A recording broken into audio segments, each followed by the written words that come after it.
Let's go, drinks on Dusty, let's start the show. Drinks on Dusty, coming in hot, coming in to blow up the spot. The guests be picking, what we be drinking, we don't know what Dusty is thinking. We are here to have a good time, see where the convo may just climb. Sit back, put your drinks up, go on y'all, fill up your cup. Drinks on Dusty, let's go. Come on y'all, start the show. Oh no. Woo!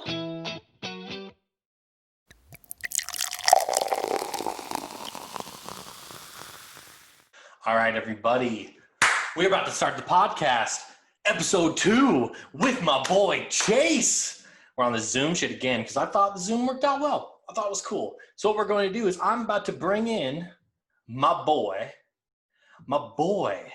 Chase. His little Zoom thing is Chasey Boy too.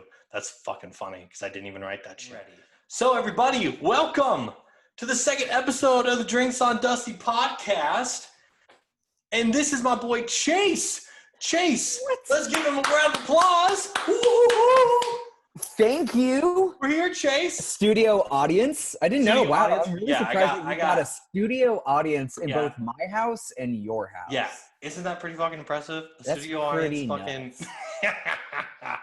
All right, so everyone, welcome. Drinks on Dusty, episode 2. Thanks everyone for the support for episode part 1, part 2. And today we have Chase Knuevan. I said that right, Yep. right? You did say it right, yeah. I forgot to ask you that before. I was like, that's okay. That's the one thing I'm going to fuck up. Chase is from Kansas. He is an actor that is based in New York City. He is a writer. Pretty sure he's directed. You've directed. I directed a one act. You've directed more than one act. It's definitely not a fourth. It was not the best play in the world. Maybe if I had like another week, it would have been pretty tight. But another week, it would have the been actors tight. were really good. I think the way that I want to direct is very much an actor directing, being like, let's feel it out. You know what I mean? Like, what areas? You seem like that kind of guy. You're gonna feel it out. Kind of like very not ethereal, completely ethereal. Not, but still try to revolve around action and all that dumb shit. Yeah, for sure. Well, all right. Well, he's directed one act. He directed one act.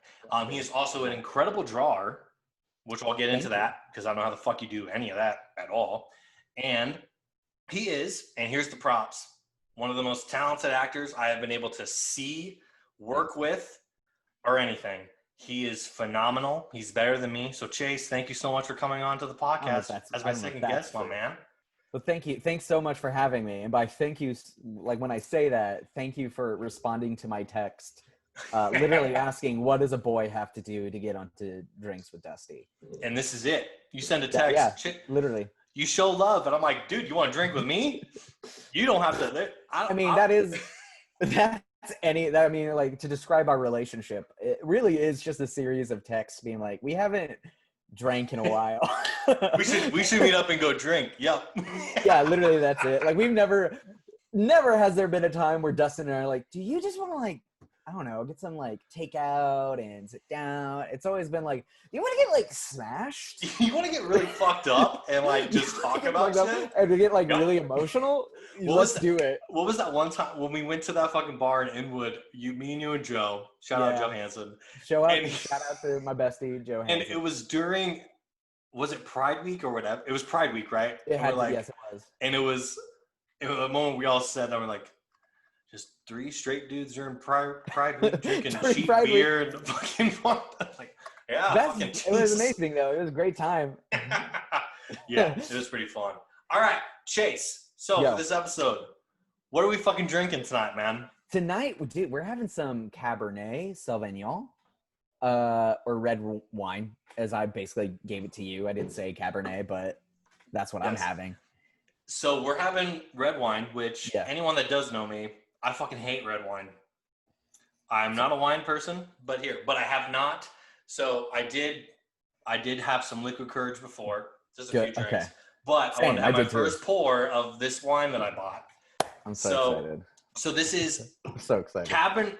You say this for me again, because it's all Cabernet Sauvignon. Look at my lips. Cabernet Sauvignon. Sauvignon. Sauvignon. Yes. Okay. Perfect. So I didn't know, one, why is this, like, I'm assuming this is your favorite drink because you picked it. Is this like your go-to drink if you're chilling or doing anything? It's my go-to wine drink. Go-to wine, okay. For sure. And when it comes to drinking, I'm a very simple guy in the fact that I just love beer. Okay. Now, I was surprised that you didn't pick a beer. I assumed you were going to pick a beer, and then you came out with the fancy shit. Exactly. And here's the thing is, under any other normal circumstances, I absolutely would have chosen beer because, again, that is our drink of choice to cry over. Both you and I, when we go out, is like PBR, not wrong at all. Anything cheaper. Yep. And so, yeah, usually I would. However, my relationship with beer has gotten much more complicated in the fact that upon returning home to Kansas, due to the pandemic, I've started eating a keto diet. Hey, dude, that's awesome, man. Props. Yeah, and I mean, it's pretty dope. I've always been kind of like a husky dude. Mm-hmm. And so I've actually been able to shed at least a little bit of weight and kind of like shape up a bit. And that's pretty dope. I mean, let's go, Chase. Yeah. So that's pretty fucking cool. Awesome. However, the whole point of keto is putting your body into ketosis, which is basically just limiting your carb intake and way more fat. Fun fact, beer is essentially liquid bread. Yup. And that's amazing because I love bread, but now I can't have that. So, but what my parents and I do is that we have found this beer called St. Archer's Gold, which is a light beer. Okay. And is like 2 grams of carbs or just 2 carbs or whatever. It's really good. But I share that with my parents. So, and I knew if I was going to drink 2, I was going to have like the whole pack. So I couldn't. So I was like, what's the other option? And I was like, gin. And I was like, I think we're pretty low on gin. I probably would have thrown up if we did gin. That would have probably been more scared if we did gin. Oh, yeah. It would have been great. And then the next thing was just like, oh, well, I love, like, when it comes to just kind of sitting back and relaxing and hanging out with people, if I have to have a wine, it's going to be a Cabernet. Okay. What is it about Cabernet that you like? Because I also didn't know there's so when I went to buy it 2 days ago, I think I went to just the closest supermarket in Nebraska by my sister's place. So the first thing I saw, I was like, I need to find a Cabernet Sauvignon. Yeah, and then I'm walking through. The first bottle I saw was like $50, and I go, "This is shit." Yeah. So I'm not a wine drinker by any means. Anyone who knows me, I'm a beer dude. I've had to also cut that shit down in the pandemic and just drink my Coors Light, which I don't give a fuck. But that's cool. You know, I don't eat a lot of carbs because I drank a lot of carbs. I don't eat the bread. I drink the bread. That's what I do. That's a fair way to go about it. I mean, I guess, you know, I work out hard to drink more beer and feel okay about it. Yeah, that's my thing. But so that's the first thing. I don't know really much about wine. I know that if I have to pick a wine, I pick white, and it has to be sweet or whatever. But I've drank red wine, but it's not something I enjoy. And but like I told you, the first thing I saw was that $50 bottle. I'm like, is this what he drinks all the time? I'm like, shit, goddamn. I'm like, fuck, all right. I mean, if I gotta drop 50, like, it's fine. But then I called my sister and I'm like, do you know? And my sister is apparently a cab. Do you call it just cab? Yeah, you can definitely. Yeah, most people. I'm a fancy bitch, so I'll say Cabernet Sauvignon just so I feel better about my own situation. So you feel cooler. So I feel cooler. However, that always backfires and people just think you're an asshole, which can be whatever. Like, not necessarily completely wrong, but yeah, definitely. I think most people who are human who like red wine and drink Cabernets are just call it cab. Well, she kept asking me. She was like, "Are you excited for your cab tomorrow?" And I'm like, "What are you talking about? What cab?" I'm not going anywhere. I'm like, I live in Nebraska. We don't have cabs here. What are you fucking what? Like the fucking Cabernet. I'm like, all right. But when I called her about it, then she's like, no, there's a line. Then there's thousands of Cabernet Sauvignons. I'm like, oh yeah. What the fuck? How are they this many? But there was at least a couple of parties where I was like, I'm gonna have wine tonight because it's a fancier occasion that I got in like a $5 barefoot Cabernet. Dude, that sounds barefoot. I'll drink some barefoot. Yeah, barefoot is great. I'll drink some barefoot. Yeah, barefoot is it'll get the job done. It'll get the job done. Yeah. But there's so many of them to pick. And again, don't know anything about taste. I literally don't know anything about wine, anything. So what I got was I picked the bottle that spoke the most to me. So this is the thing that I saw. So for anyone that's just listening on the audio, I am going to show the bottle. And the bottle says, is the Federalist. And it's Ben Franklin. Benny Franks, yes. And I only bought it because Hamilton, my favorite show ever, just released on Disney Plus. Watch it. But Alexander Hamilton was Federalist. And I go, well, I'm just going to get that because I thought that spoke to me. So that's the wine I'm going to do. That's awesome. I think Federalist is pretty good. And you've had this before? I think so, yeah. I have a bottle of ink that I've been using. So I wanted to make sure that didn't get all over my white carpet. Hey, you ain't paying for it. It's true. I'm not paying for it. I'm going to be gone. I will be moving back to NYC. You'll move back to NYC? Your parents pay for it. Your parents will pay for it. They will. Thanks, Mom and Dad. They also got this bottle. So like, okay. Yeah, literally, I pay for my own shit. 10 minutes before I came up here to like do this with you, I was like, oh God, I need a red wine. And then I just looked at what my parents had. I was like, oh yeah, this is the red wine that shout out to Lou and Tracy, Christine Clutton, and Caleb Knuevan, which is my family, as well as Knuevan family. John Clutton, the Knuevan / Cuttons. Yeah, that's my brother-in-law. This is the wine we have at like Christmas and Thanksgiving. And I like that picture on that wine. That's pretty cool. Yeah, we call it bug wine because it has a bug. Why? Oh, that's a bug? I thought that was like a tiki. No, dude, it's a bug. It's like a cicada. Oh, okay. Yeah, bro. All right. Well, then here. All right. We're pretty into it, but cheers. This is my first sip of this red wine. Cheers, I'm so excited. Cheers, brother. All right. It's not bad? It's not bad. It's not bad. Okay. It's not bad. Cool. But I am, again, not a red wine guy. But actually, it's not good. Probably helps that I had some liquor courage before, a little bit. I get that. I don't know why I don't like, I guess I've always been a sweeter type of person or whatever. That's okay. I used to hate dry wine. I love, like, dry wine is my go-to now, but I used to hate dry wine. Why is it? Because, why just took time to, I used to hate beer too, and then here we are. It's the same thing. I mean, like, because beer, you take your first sip of beer as like, what, a 12-year-old? At least. Wait, you had your first sip of beer when you were 12? Because if that's true, you beat me, dude. No shit. Yes. Wow, I'm going to tote that around. That's going to be my presidential campaign. I'm always bragging about, like, I had, when I was 15. But my first, so what was your first drink of alcohol, Chase? It was probably like, okay, so it was probably wine. Like church probably even before beer. Definitely at church, because I was I went to a Lutheran, like Missouri Synod Lutheran, which is like diet Catholic, essentially. Yeah. Like there are some fundamental differences, but like. But the basic, I know all about the same, right? Yeah. And so definitely by 13, 14, I was taking communion, and the church that I was going to here in Kansas definitely used like actual wine instead of fruit juice. Of course it was like what? Like probably like 0.5 alcohol. Probably, yeah. Like I was the dude that opted for the grape. I was raised Catholic, so I opted for the grape juice all the time. I didn't know you were Catholic. Yeah, so I've been a born and raised Catholic. I tend to differentiate from certain beliefs and stuff, but yeah, I was always Catholic school and everything. Same. Not Catholic school, but Catholic, fucking whatever. You know what I mean? I went to fucking school. Yeah. But yeah, but fucking, this is my first fucking drink ever was Everclear. That's why. Why? Because why. So I haven't even had Everclear as an adult. Ever.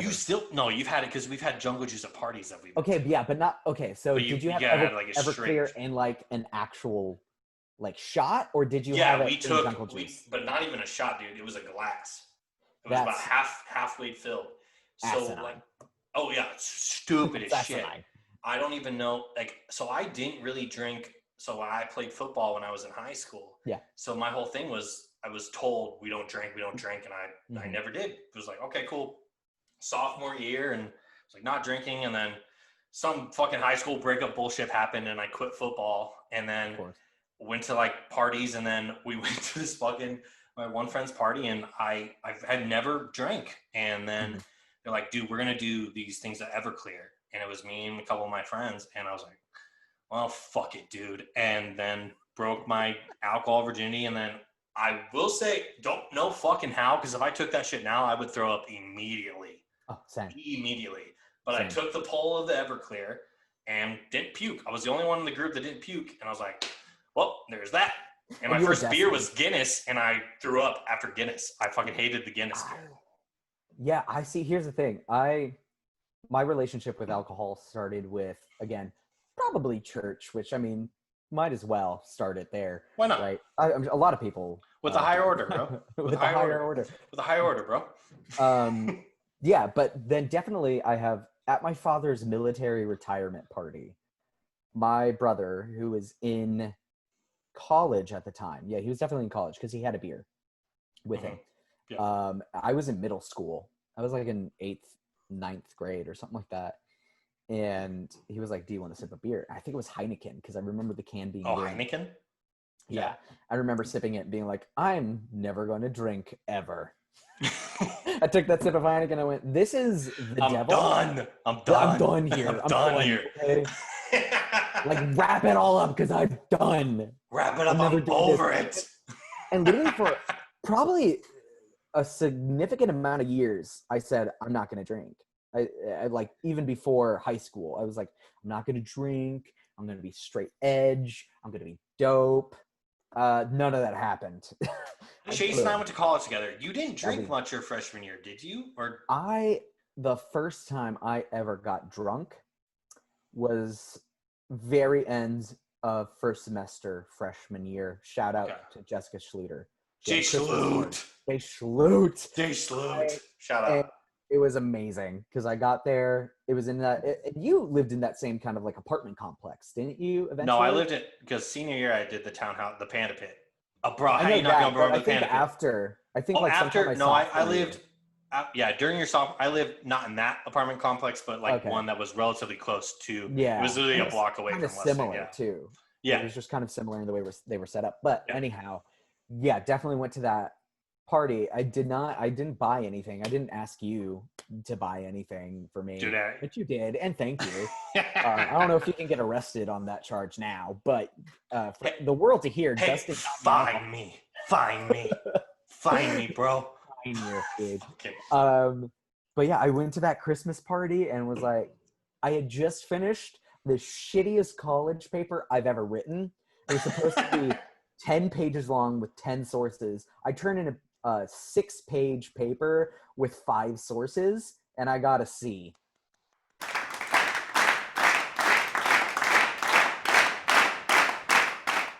Which is asinine because the teacher was literally like, you did so well in the course leading up to this paper that there's no way in hell I could have given you a B for the overall class. So I gave you a C for this paper. However, this paper is actual literal shit.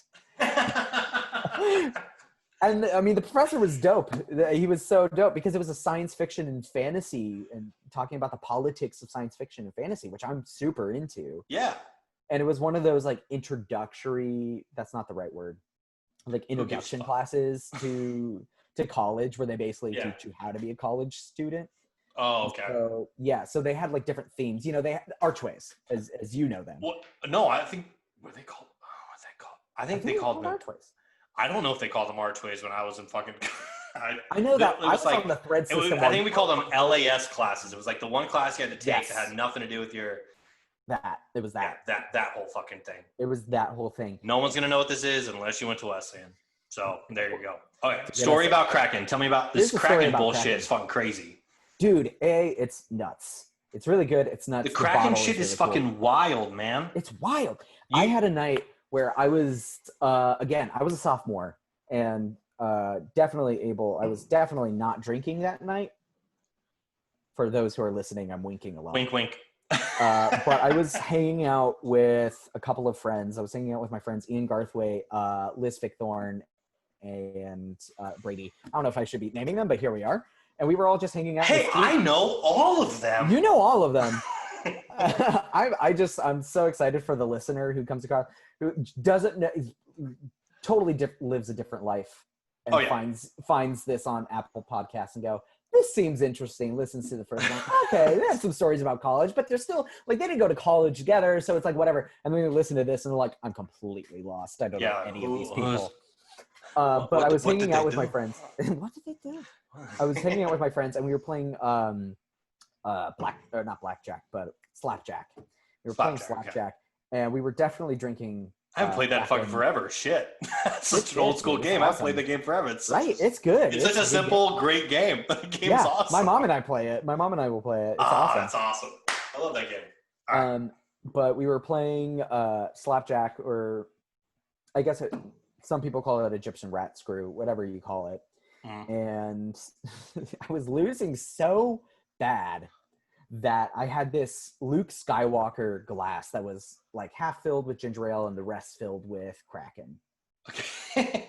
And it was like pretty empty at this point, but by lieu of having it be so empty, it was all in me. So I was like, oh my God. And I banged my head onto the counter where we were playing, and I smashed this glass against my head. Just full shards everywhere, drink everywhere, and I look up and I look in the mirror, not an ounce of blood to be seen. No blood was seen at all. No blood was seen at all. I just headbutted this glass, broke it, and nothing. No. And it was nothing. And then someone started dry heaving, and we were all starting to be like, what is this night? And then we stopped. I think there was a hoverboard eventually at some point, or that might have been another night. I know. It was nuts. But Kraken will get you places that you never thought you'd go. I mean, I remember, Alex Wolf, but he, oh yeah, I know Alex Wolf. He commissioned me to do some art for his plays for like. Oh, that's fucking awesome. Yeah. That's amazing.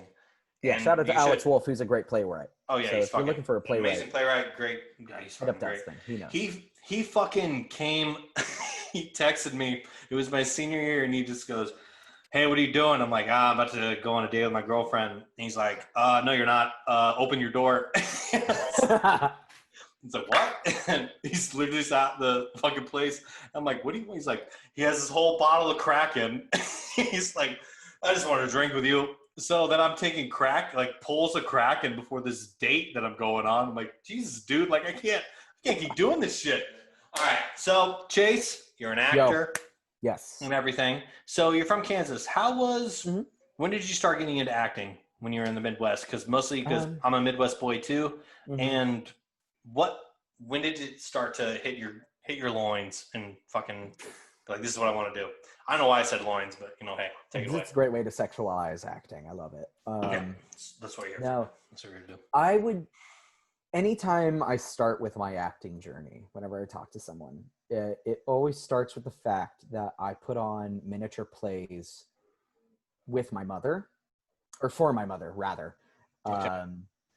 And just by yourself? I grew up with neighborhood friends. Neighborhood friends, okay. Yeah. So I grew up in the military. I grew up in the Air Force. My father was a lieutenant colonel. Was a veteran through most of the 90s shit with Russia and all that. Mm-hmm. He was underground when we were all like, are we gonna bomb them? We don't know. And like literally he was down there with the keys to. Did you move around a lot then, Chase, when you were younger? More than most people, not as much as some of my other friends that I met through the military. Okay. Through the military community. So were you born in Kansas and like you're born in Kansas? You weren't born. Where were you born at? I was born in California. Oh wow. Okay. Yeah. I did not know that. I was born in California in Vandenberg Air Force Base, and pretty much a couple months after I was born, we moved to Colorado. And Colorado is where I have my first memories, first snow. That's where I remember watching Star Wars for the first time, which is obviously a big monumental thing. It really is. I've only seen 2 of the things. Really? Oh, okay. We're going to have to get into that. Not right now, but we're going to get into that. And then from Colorado, we moved to a couple places in Colorado. Colorado Springs is what I mostly remember. Love Colorado Springs. Beautiful city. Amazing. Beautiful city. That was the vacation spot when I was younger. We didn't have money to go Oh yeah, it's a great vacation spot. Are you kidding me? My senior year, a group of my friends and I, for spring break, we went to Colorado Springs because we had a friend who had an aunt there, and we stayed with her aunt. And so we just did, and then like hung out. We went into Denver eventually and all that. It was so cool. But from Colorado, after a couple of years there, I moved to Texas. And I lived on Fort Randolph. Randolph Air Force Base. Forts are Army, bases are Air Force. You better get your shit correct because we don't need to be shot. Okay. We don't. We moved to Texas a couple years. That's where I went to kindergarten.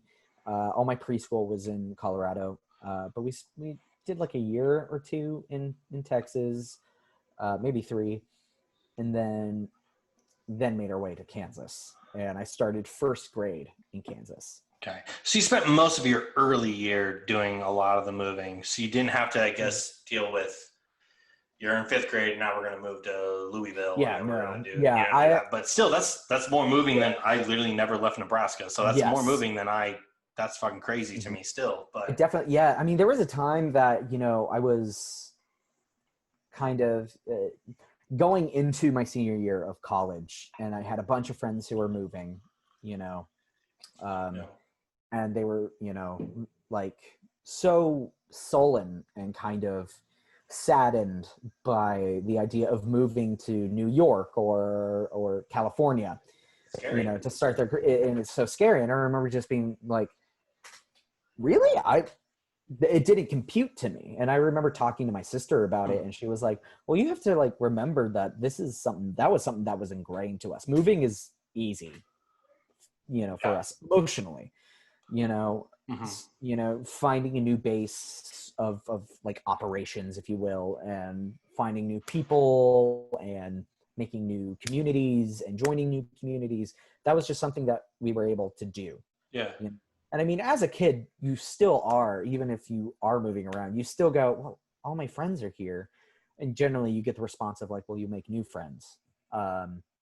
Which, so you feel like that's the talent that you have now that you make new friends easily. I make new friends easily. I say dude, I was a senior in college and you were a freshman. I was like, and that's who I pick. And I want to hang out. I like that guy. Dude, I will say, cool. We were both, shout out to Joe Hansen. Joe and I, like, we swanned right into like under your wing and Maggie Smith. Shout out to Maggie Smith. Under her wing and Miles and all of them. Man. Like, my college experience wouldn't have been the same without you. So. Well, Jesus Christ, you're gonna make me cry. Fucking shit. But yeah, so to kind of get back to the whole acting thing, right? Yeah. My earliest memories are putting on shows for my mother and the other military wives with like friends around the neighborhood in Texas. Okay. And we would do dinosaur plays. Like we would be dinosaurs. And the way that I did it was awesome. The way that I did it was like, first of all, I was always the T-Rex. You're always the T-Rex? I was always the T-Rex because he's the king. He's the king. Yeah, he's the king. You picked it for the little arms. I would have picked it for the king. You're like, oh, little arms. I'll tell you actually why I picked it is because of the tail. They had a giant tail. And what I did was I would go into my father's closet and I would get his brown leather belt, and stick it right into the end of my pants. And that was my tail. I would tuck my little arms in, put out my 2 little fingies, and just start roaring. That was it. That's all I did. And, shout out to my sister. She would also put on, she is also, all 3 of the Knuevan kids / Clutton, because that's my sister's last name now. Yeah. We were always very creative, performative individuals. My brother works in film. Mm-hmm. He works as a visual effects artist. He writes and directs his own film, which like are good. Like sometimes they're actually good. They're not shit. Yeah. They're not. I mean, I don't want to sound like an asshole. Hey, we can sound like an asshole. And they are a filmmaker. But you do watch and you're like, who? But they don't they don't have the understanding of what they need to do. They don't have the equipment they need. They don't understand what you can say you're a filmmaker. and Yeah. not know what you're fucking doing. I'm like, okay, dude, like, yeah, you made a film, but like, I can also make a film on my fucking video on my fucking computer and be like, look at me. Like, it's a process. You have to learn how to do it correctly or well, anyway. Yeah. And so, you know, sometimes you watch people and you're like, oh, you know, I never want to put anyone down in their art. That's not something I'm into, you know? So, but there are times where someone's like, I'm a filmmaker, and they are a filmmaker. But you go like, yeah, that's a little rough. And I mean, I couldn't do any better, not me, but you're a little nice. You're definitely nicer than I am. I just try to be very you'll be like, hey, I don't like to make people feel bad.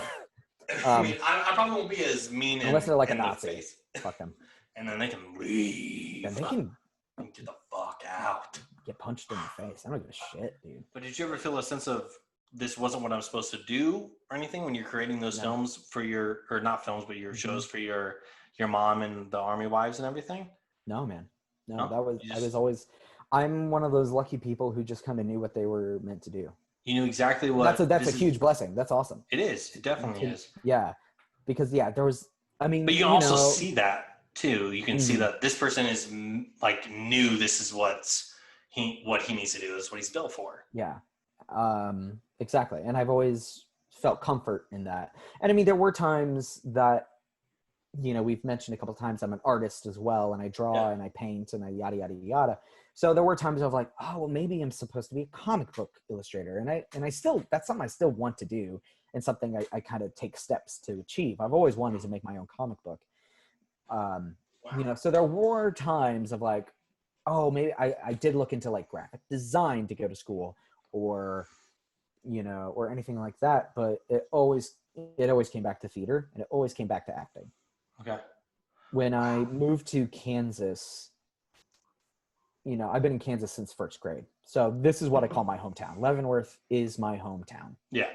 You know, makes sense. There was a community, there is a community theater here that I got involved with and started doing shows. And that only put more fuel to the fire. Get into high school and you start doing, you know, more with the high school drama program. And then eventually I moved on to Kansas City, which for anyone who doesn't know, Kansas City has a great theater scene. You know, if you're someone who doesn't want to necessarily go to New York or Chicago or LA, but still have that burning drive to do quality, good theater, go to Kansas City. It's a great point. It's a great point. They definitely did. Yeah. And eventually there, I found, shout out to the Coterie Theater, which is. We got a lot of shout outs in this episode. Stuff like I love shout out. We're shout out fucking everybody. We're shouting out everybody. Dude, yeah. Well, I love the people who like have joined me on this journey called life. So I'm gonna shout out as many motherfuckers as I know. For sure, man. But yeah, the Coterie Theater was such a huge inspiration, and I took their classes, I took their audition class, I took their improv class. You know, and then their year-long acting master class. You know, I took all those classes. I eventually taught for them. That's amazing. You know, I got an internship with them, started teaching at like just assistant teaching, co-teaching, and then finally teaching just by myself. So Kansas City was a huge part of my like identity as an actor, and something I'm still very proud of. And I love Kansas City. And you know, do you identify yourself as a Midwestern boy? Boy? 100%. Oh yeah, because it's cool. Midwestern boys are cool, I think, especially the kind that are like not assholes. You know what I mean? The kind that like, you know, I'll throw back a tinny of beer and you know, whatever, but you know, I also view gay people as human. So I'm, you know, yeah, I'm not an asshole, because growing up, and I'm sure as you know, growing up a Midwestern boy, you get people who just think that way, and you're just kind of like, you're a dumb shit. Like, you don't know what it means. You have to learn in person, I guess. It's a learning curve to like, you hear all these things, and then you have to make like, no, it's not how they are. Like, but yeah, you hear all these things when you're younger from like, I'm just a straight Nebraska boy. That's like, I was born and raised in Nebraska, and you hear certain things all the time. And then you think, oh, this is okay. And you learn, like, you can't say that to somebody. This is not okay. but you have to make that decision to Mhm. be that kind of a way. But still, Yeah. like, have my Midwestern qualities and all that kind of stuff. Yeah. But it's also don't call out gay people, and like it doesn't matter. Like, they're people, and that's exactly. And that's all it is, and that's just who they are, and that's beautiful, and that's who they should be, you know. And so when identifying myself as a Midwestern boy, it's kind of also almost this idea of like, I'm a Midwestern boy who kind of fought against like being told, you know, being gay isn't right. You know, all those prejudices that the Midwestern community does have, and they do, and they still do. They definitely 100%. they do, And it's sad. It makes me sad, you know, to see that.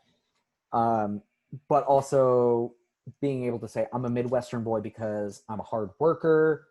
You know, I mean, that's what I always respectful, correlate you know, it with when I say it. I'm a hard worker. I'm not going to stop. I'm going to keep go. Yeah. But when you build away from the bullshit that and you just make it, you try to elevate it and be like, no, we can do this. Educate yourself, you know, educate yourself from the situation you're in to be a better person, to be a better person to someone else. Yes. That's something I always, you know, and I try to be mindful of, you know. As growing up as a straight white, you know, male Christian, there's a lot of privilege and a lot of, you know, stuff that you don't see, that you're just kind of conditioned, not in a way that you're sat down and told to think this way, but just that you're conditioned to see. And even now with everything that's going on, I'm still learning and I'm still educating myself, and I'm still trying to make myself into a better person, to be a better person to other people, you know? Yeah.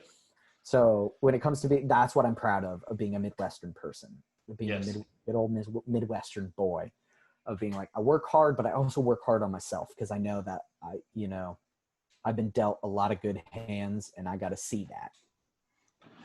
Fucking God damn it, preach. Take the drink of the fucking wine. What brought you to Nebraska Wesleyan then? Yo, it was the drama teacher that I did not like. So from high school? From high school, yeah. Yeah, I did. Yeah. Here's the thing is, my first 2 years of high school, I had a teacher. His name was Henry Elliott, and he wasn't the most professional, like really, like, you know, like knew the business or anything like that, but he really fostered people's love for creativity and art. He really instilled like a love of art and creativity and, you know, telling a story on stage, although he wasn't the most technical of guys. He wasn't, you know, when it comes to acting technique, we didn't really talk about actions and, you know, objectives and stuff like that. You know, we just kind of did shit, and that's cool, you know? And then he retired after my sophomore year, and came in another teacher who I won't name, just simply because they weren't my favorite person in the world, and I'm going to respect them. Fuck them. And so they came in, and they had a lot more of a business technical. We talked about action. We talked about objective. So as much as I don't have the fondest of memories of this person, you know, at least I did learn those things, and that's great. And I'm thankful for that. However, they were, and this is unfortunate on their end, and I hope they're better. They were an alcoholic and did show up drunk a couple of times. It was great. Damn. And they knew Jack and Joan, two of our beloved professors from Nebraska Wesleyan, and they were like, Chase, I think you would do well at Nebraska Wesleyan. They put on quality productions, but also has enough competition, but is still a small community that you love, because they knew that I loved the drama community, and I served as drama president for like 2 years. Okay. Wow. That's it's awesome. On my resume. It's on your resume? No, absolutely not. No. Who gives a shit about what I did in high school? Who cares? Who fucking cares? Just put it on there and just be like, hey, yeah, like some hotshot hotshot big casting agent's going to be like, they're going to fucking know. You were the drama president for 2 years straight? That's badass. That's pretty badass. Let's sign that dude up now. You're Sweeney Todd now in the revival. You're Sweeney Todd. Go, bro. No equity points. We don't give a shit. We don't give a shit, dude. So anyway, this drama teacher that I didn't get along with all that well. We went through these levels of like trying to respect each other and like find our footing with each other. So they did show me Nebraska Wesleyan. They brought Jack and Joan down to see not just me but everyone. But I went up there and auditioned.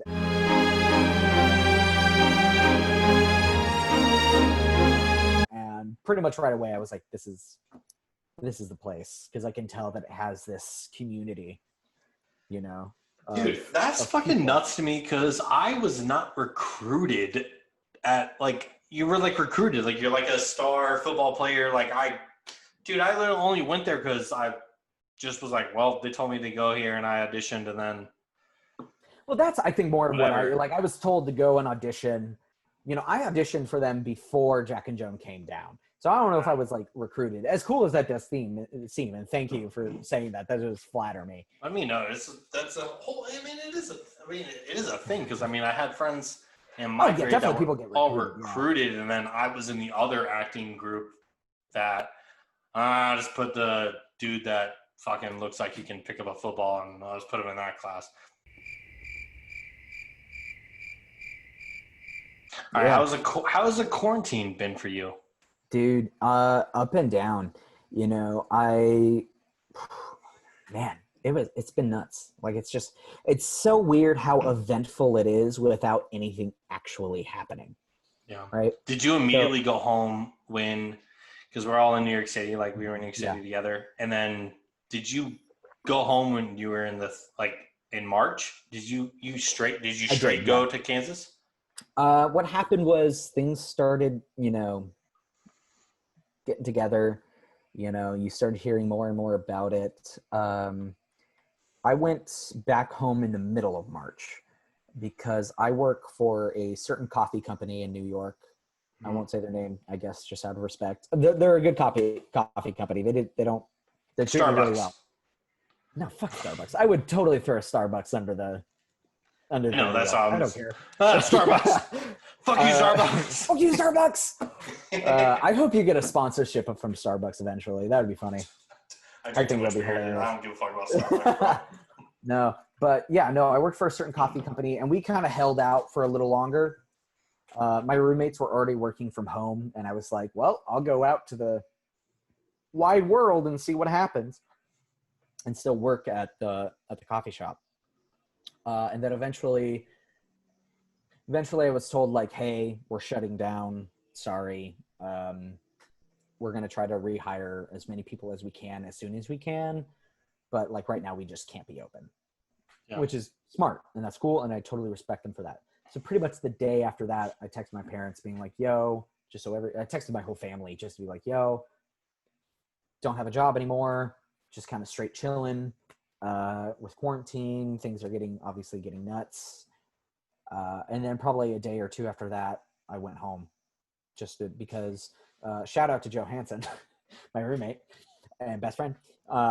He's going to become a sponsor for our podcast. Oh, he absolutely Joe Hansen. He's going to have to sponsor the whole fucking He absolutely will. He will. He told Liz is my other roommate, also one of my other best friends. And he told us, like, hey, I'm going to go home. I'm going to move back home, be with my mom and dad, yada, yada. And I was like, that's chill. And then Liz and I were both kind of like, oh, well, let's see what we're doing. Because I didn't want to leave Liz alone if she wanted to stay. Liz didn't want to leave me alone if I wanted to stay. But we, of course, both of our parents were like, come home now. And we literally all left the next day. We bought tickets and left the next day. Wow.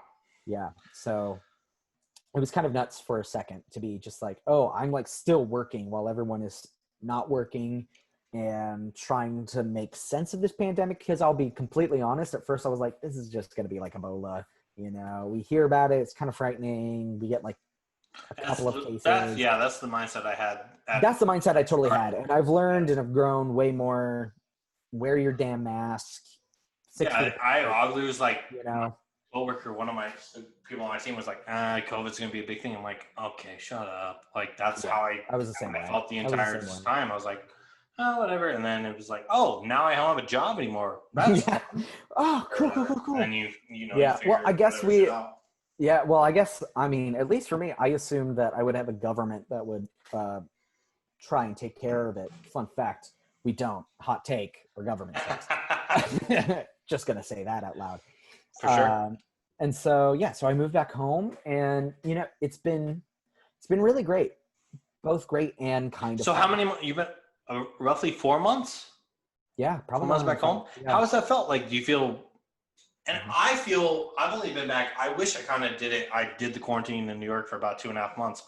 I am re-energized being back in Nebraska, and just I feel good. Have you felt re-energized being back in Kansas for 4 months or so? Like, how do you feel? For certain, I came back and kind of felt like there was a little feeling of defeatist, just kind of being like, man, I'm back home. We always are like, did we want to really move back home when we're trying to plant our lives and all that? Yeah. So there was that. But I would say after about 3 weeks, I was like, oh my God, like, it's been so great. I've been hanging out with my mom and my dad. I've been working at my mom's store, helping them out. It wasn't open to the public, but we were still sending out merchandise, helping out with that.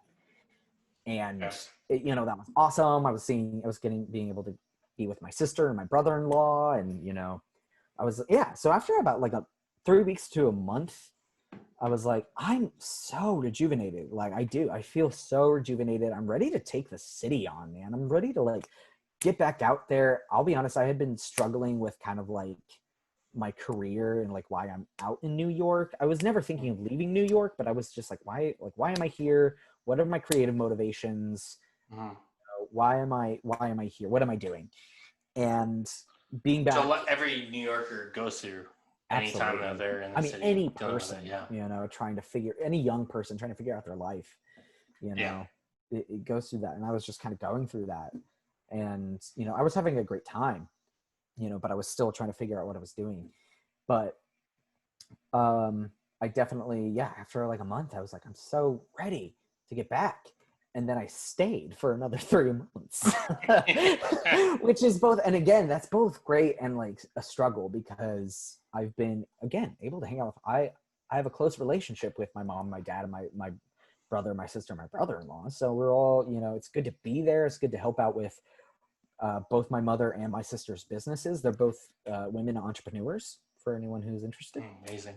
My sister runs a mobile coffee shop and like craft coffee shop, like good coffee. I don't know much about coffee, but that sounds better than Starbucks. Oh, dude, you would learn. Out there. Yeah, man, she's nuts. If anyone's in Kansas City, check out the Wild Way. Like, believe me, your experience will be immaculate. And that's where I learned coffee and shit, and that's what I started doing in New York. So, being able to help out with those businesses has been great, but there's still like just a longing of like, man, I know my life is supposed to be in NYC. I know it's supposed to be there. I know I know that I'm like meant to be on these, audition tracks and making connections. And I already had been making connections, doing the couple of shows that I did in New York, and making all the new friends and kind of having my own New York friend circle from just like the college people that I know there, Yeah. So it was also dealing with leaving that behind. It's, have you dealt with, me being back in Nebraska now, I've dealt with a question of, oh, you're gonna move back there? You're gonna go do that? Are you gonna do that? Yeah. And me personally, I'm like, well, yeah, like this is where my life is now. I've spent this many years of my life there, and I'm gonna keep trying because I'm not gonna stop yet. But have you dealt with a lot of people asking you that, like, oh, well, why don't you just come here and do this? Yeah. Another telltale sign of of living in the Midwest. Whenever you're back, people are. Why don't you just be a lawyer? When are you gonna come home? When are you gonna settle down with a nice young lady and impregnate her? You gonna have a kid? You gonna have a kid soon? You don't have a kid yet? No. Here, have a kid. 100%. And I will say, whenever someone asks me that, it is out of pure, like, I won't say concern, but like, like caring of like, oh, well, like, what's life out, what is life like out there? And like, especially now, and are you going to be able to go back to it? And how is it going to be different from when you were living there? Because it's totally changed since I've left, since you've left, Yeah. I don't think I've ever dealt with someone having to be like, oh, well, are you going to move back and kind of give up on that acting thing? I've always been blessed to have people that believe in my acting ability and my ability to. Does your family give you that kind of support every time you're 100%? Like, yeah, that's amazing. Yeah, because I feel like it's not a guarantee thing that you usually get in that field. So because I didn't, so I feel like when you do get that, it's an extra boost that it should be. You should care a lot more about it. It's like, they actually are pushing towards me going after my dream and everything, which is a big thing. It is a huge thing, and I've always been very cognizant, and I've tried to be very cognizant of the places where I've been privileged and blessed over other people, because I have had a mother who was like, yes, do that. I can see that you have the talent. And even despite that, I know you love it. So do it. You know, there might've been a couple times where, oh, why don't you minor in, you know, graphic design or something like that from time to time, but it was always, but they still always were like, but obviously your main focus will be on acting, and we support that. It's been supported from my mother, my father. They both support me. My brother, my sister, they both support me. My grandparents, they all always saw that I was able to, you know, that at the very least I had a passion for it and I wanted to go after it. Yeah. But you know, growing up in the theater department in high school, there were everyone else's parents, and we're like, nah, it's not very sustainable, is it? Yeah. And I mean, it's not necessarily sustainable. It really isn't. It isn't. You know, and that's you look at the final. It's a dumb fucking. I always tell people, it's a dumb thing that I'm doing. I know it's dumb in the sense of it's not a fucking. Oh, you do this, do this. There's so many other metrics into it, and it's a fucking crazy thing. But you only do it if you fucking love it, and you're like, this is what I'm meant to do. And with you, it's what you're meant to do. So I'm gonna do it. Yeah. Like that's what you have to do. It's fucking. That's whatever. And I mean, I always have so much respect for people who do go against the wishes of the family and community, because that's so much more tougher.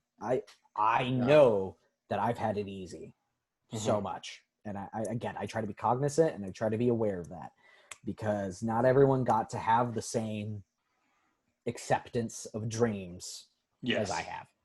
From their community. Yeah, because some people, parents, especially again in the Midwest, that's dumb. You're not going to do that. No. But what about the farm? Well, yeah. Who's going to till the farm? Not to diss farmers, but yeah, it's a thing. It's like, well, no, farmers are this? Farmers you have to are do this, but and the idea of trying to prolong your life. Sometimes I say dumb shit. And that's the point of the podcast, because I get drunk and I don't make any sense. But trying to fucking make your life outside of the town or state that you're in and be like, I'm going to branch myself out. I'm going to do something else. Yeah. And I'm going to try it. Maybe I'm not successful. Who knows? It may not end well, but it's also, I'm going to try to do what I love to do. And if I fail at it, then I've accepted I fail at it or whatever it is. But it's the idea that sometimes people don't even try to, like, oh, well, I want to, but nah, whatever. I'll just do this and sink down. It's not the point. Yeah. What's the drunkest you ever seen me at a fucking party? Do you know on the top of your head? I've never seen you got like sloppy. You've never seen me being sloppy. I have seen you drunk. I have seen you in the dregs of the devil's drink. I have. And from anyone's asking, I actually drank the whole bottle already. You're way above. I'm only at half a bottle. Yeah, that's because I have a drinking podcast where I just drink. But yeah.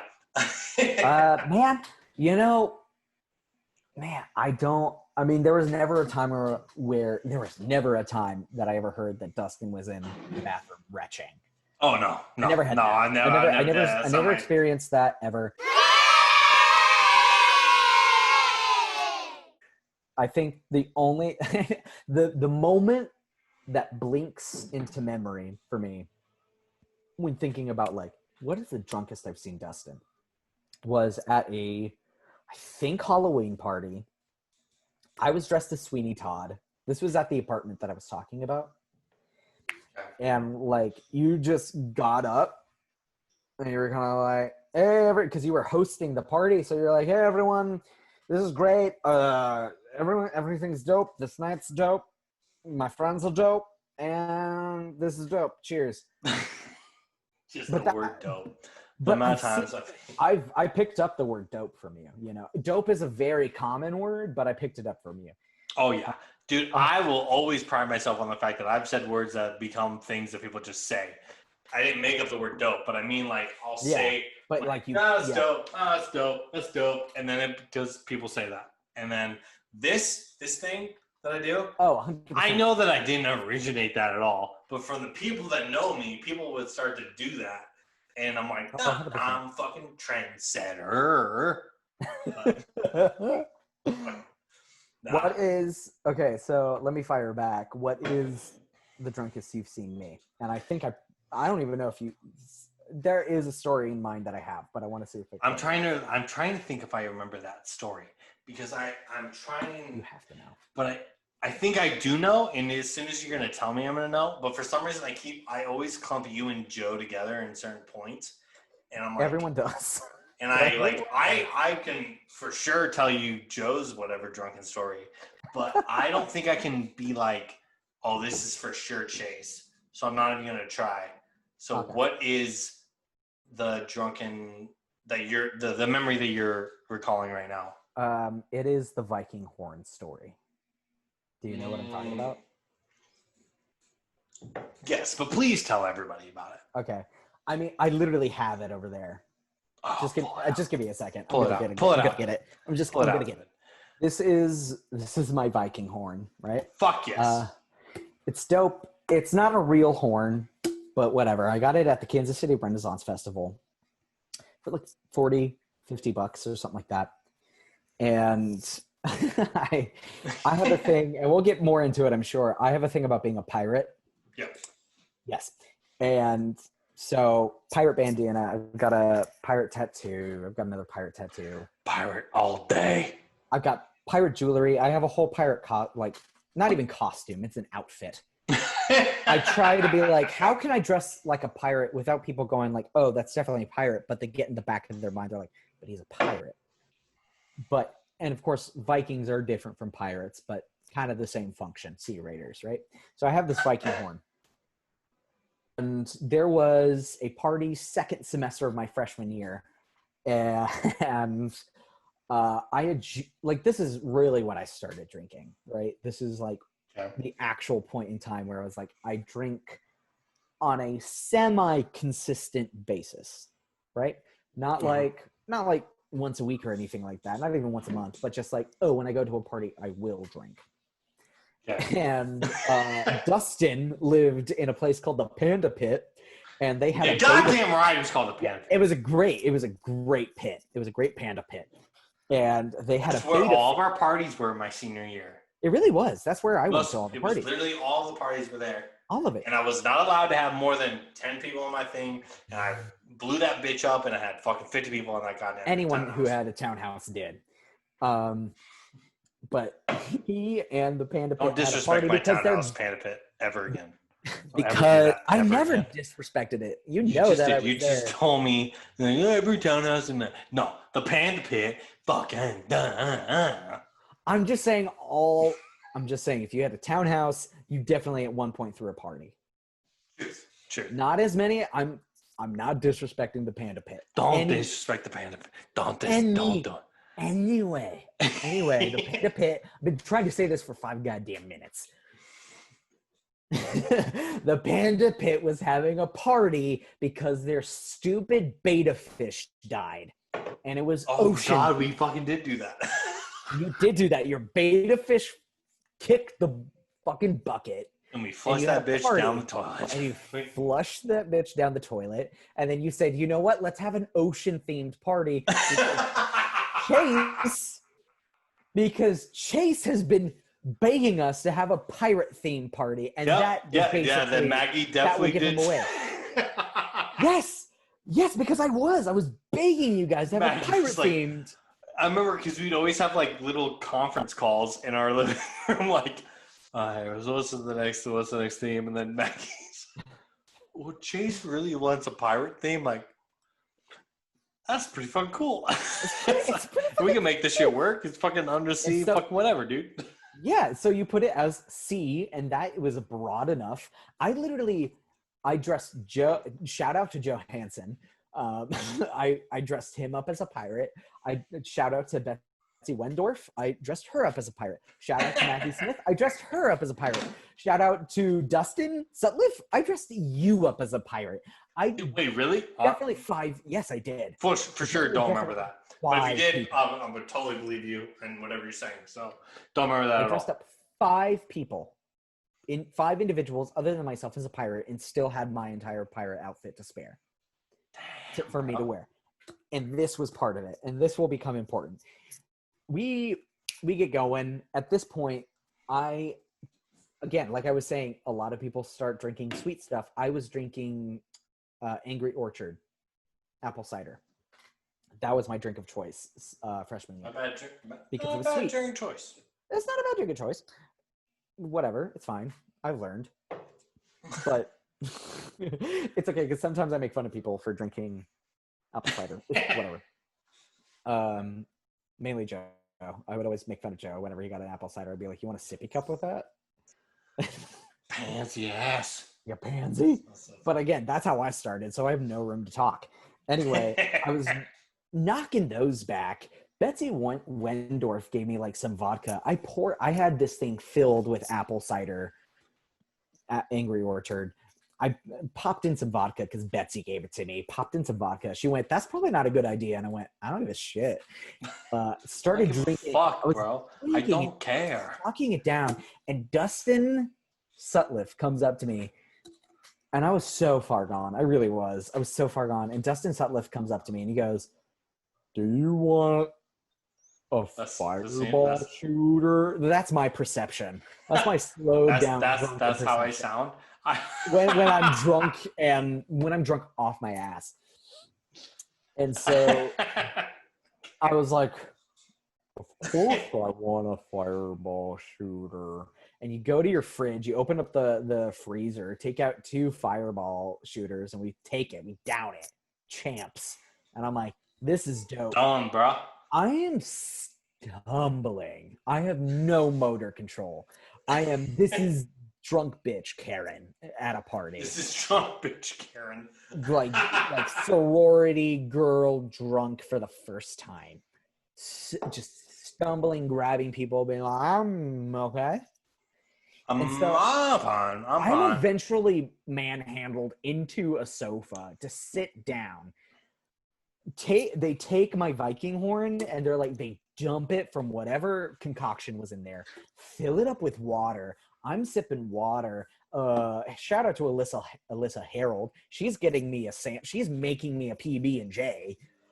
I'm sitting in this sofa, pale as a wraith, and just sitting there. And Alexander Wolf, shout out to Alexander Wolf.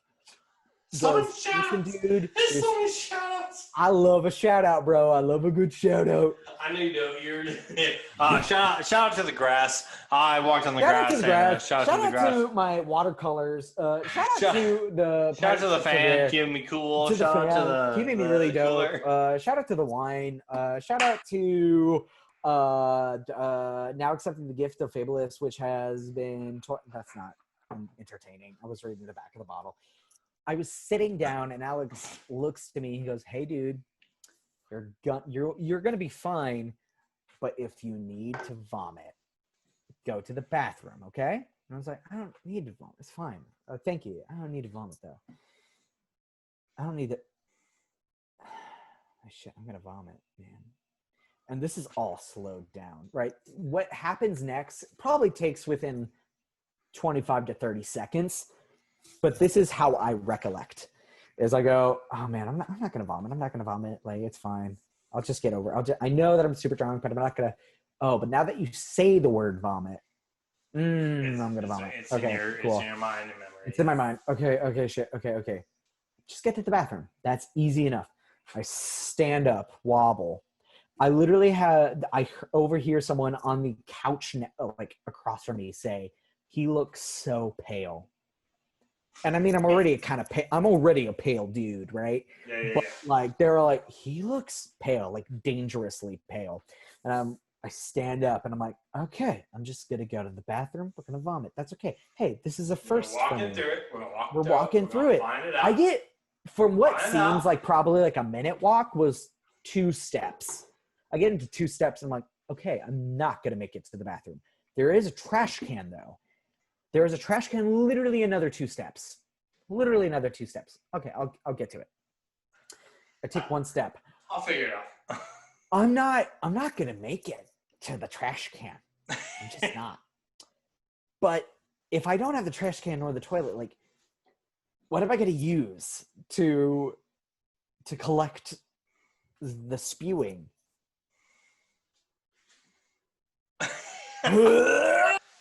Right into the Viking horn. I puked into the horn.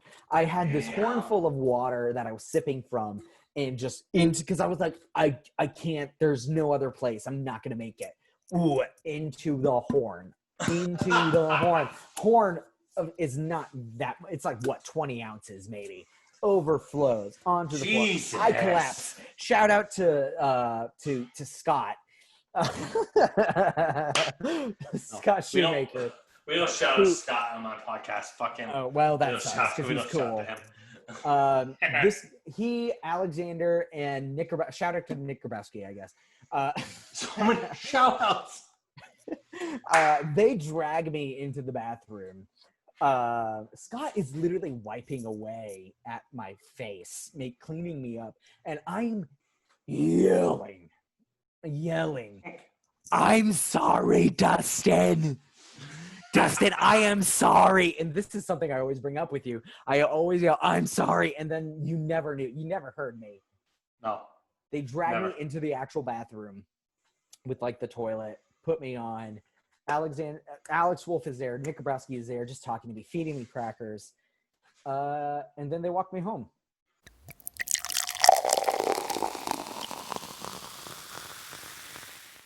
You're saying when you do a drunken podcast and you commit to it, you get drunk, bro. You get drunk, bro. It was just, you came in with such gusto and right? wrecked everything. And then I broke everything down. You broke everything.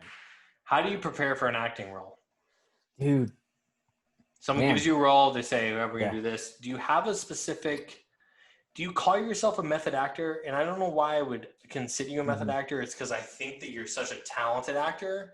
And I think that there's this whole way that people define method actors. But I don't define them in the fucking whatever way because I have the acting experience. But I wouldn't call you a method actor. But you're someone that can take a role and fucking compel it to this high standard and really dive into it that I personally can't do. Is that? Well, first of all, thank you so much for. That's very nice of you. Yeah. Compliments, fucking. But whatever. also, don't discredit yourself. You are also yourself a very excellent actor, and I've seen it, and I aspired to it with my freshman year when I saw you. So don't discredit yourself. Be nice to my friend as well. Be nice to my fucking friend, damn it. Be nice to my fucking friend, like. So. But do you have like a set? Do you have someone gives you a role. What's the first thing that you do when you give? Oh, you're gonna play this role. What is the first thing that you do when you do it? I name the character's genitals. That's the first thing you do. You're Not like, really, but that is something I do. No. We're gonna go into that. I developed my own method sometime around my junior year. I was bequeathed the role of Biondello in Taming of the Shrew, one of Shakespeare's most problematic plays. And I used to go around saying, "Hi, my name is Denny," because his name is Biondello. And so I was like, if I ever have an acting method, it's going to be purely based off of what would your character name their genitals, right? So for Biondello, it was a deli sandwich. Called it a deli sandwich. Okay. I played Willie Loman in Death of a Salesman my senior year. His was Little Willie, because that's just obvious. And of course, he's very, all about himself. So, so of course, he would name his member Little Willie. No, straight up, I mean, the first thing I do is just read the script, see what, what can I learn from what they say and what they do. Actions, of course, mean everything, right? So when I'm looking at a character, I'm like, okay, what do they do? There are, what they say also means a lot, but if it goes against what they do, that tells you something about them. So from that information, I just kind of take like, okay, what are their actions? What do they do? What do they say? How do they think about themselves? And from that, I do kind of build, I guess, a profile of what this person sees about themselves and kind of how they want to, persuade people of, or like what, and of course, objectives are, I go for that basic shit, because that basic shit really is important. Some people, a lot of people cast it off and just kind of say, like I just try to find the mental state. I'm like, okay, but like, that doesn't necessarily matter really, because everyone's mental state is going to be different. It's what they do in the script that is important. And then eventually, once I collect all this information, I am the kind of guy who goes onto Pinterest and will create a Pinterest board for a character and kind of like, okay, these are images that make me think. I think a lot in images as well. As a person who's artistically inclined, I get a lot of images as well. Try to, find artwork that speaks. So I'm like, yeah, that's very this character. I do get into that kind of ethereal aspect of it too. But then eventually, honestly, when it comes to doing the work and doing, patterning or whatever you want to call it, just scene work, all that's important, but you got to drop it. And you got to go what's in your gut, and you got to do what's like in the moment. As long as you make it ingrained into like, okay, this mental state, this kind of like person that I'm building, I put it and I kind of, singe it into my brain, but I can't keep it all, the remnants are there, the echoes are there, but at the same time, once those are there, it's still about what you do in the moment and like what you discover in the moment, because that's going to be way more, telling about what that character is if you just have words and you have an objective and you go after it. That I completely agree with that. I was never, one thing I never was a person that me not being theatrically trained and knowing roles or whatever. Honestly, God, you went to Wesleyan is theatrically trained. You are theatrically trained. Well, yes, but I mean, when I was at Wesleyan, I didn't know roles before I auditioned for them. The only role I ever knew, like, oh, I know that, was Usnavi, which I should have never played or whatever. But I was always the guy that was you were like, good, but at the same time, I shouldn't. We did West Side Story, and I was a shark. Yeah, it's fucking for people watching this on YouTube. I should never have been a shark, and I will never put it on my resume. And I will never ever boast the fact that I was in West Side Story as a shark. No, because that was wrong. That was straight up wrong. Yes, and it took that experience to know, like, a couple years after, like, as much as that role was awesome, was like, that's not a thing. But it's you're in college, you don't know better or anything. But again, it's about educating yourself and becoming a better person every day. But any role that I had, honest to God, Chase, I never knew anything about it before I auditioned for it. Any role that I was not that theater person. I was not that kind of when I got Stanley and Brian Beach Memoirs, I knew nothing about it. I was like, all right, I'm going to perform. Like, I would pick a monologue, and I didn't know things about the shows. And I know that we knew theater people, and maybe you were one of them. I don't know, but like, this is the role I'm meant for. This is it. I never felt that way. There was never, like, any show that I did was, I'm going to audition, and I'm going to, I didn't, not that I didn't care, but I'm saying, like, I was like, that's interesting, because it is like, for me at least, there is a kind of freedom in saying, there is no role for me that I'm like born to play. I just do it, you know? Which is, I feel like what you're saying, I didn't know the roles. I never knew that. I think that's kind of freeing. It is, because I never care. I didn't care if I didn't get some fucking role. I was like, all right, dude, I don't care. Like, whatever. You know, there were roles that I was like, yeah, I can see myself doing that. I can certainly see myself. For those who don't know, I played the baker my junior year in Into the Woods. You were so good in that role. I knew. Well, thank you.